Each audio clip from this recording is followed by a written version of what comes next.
دری یا پشتو کدام یک زبان اصلی افغانستان است؟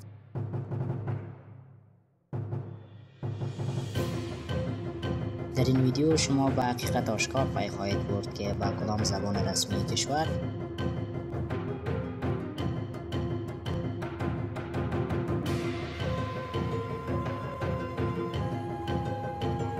اهمیت بیشتر قائل شوید. برای ویدیوهای بیشتر لطفاً صفحه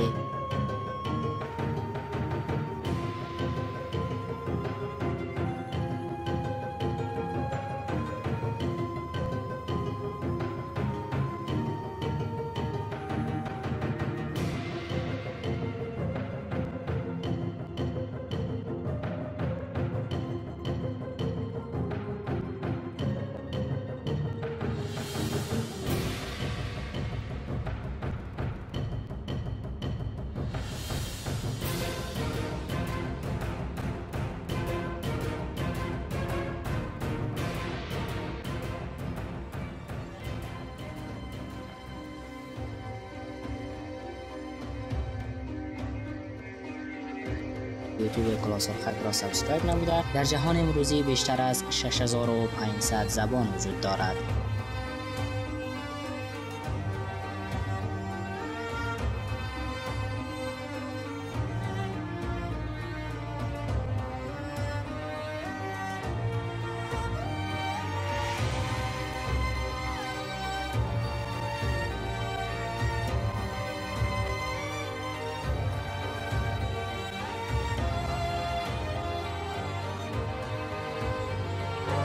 پشتو، انگلیسی، چینایی، فرانسوی، ترکی، هندی، فارسی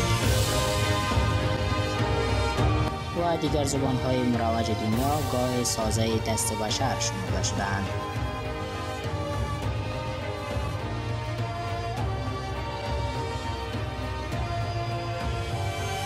تا جایی که برتریت یک زبان را بر دیگر بیشتر جلوه می‌دهند.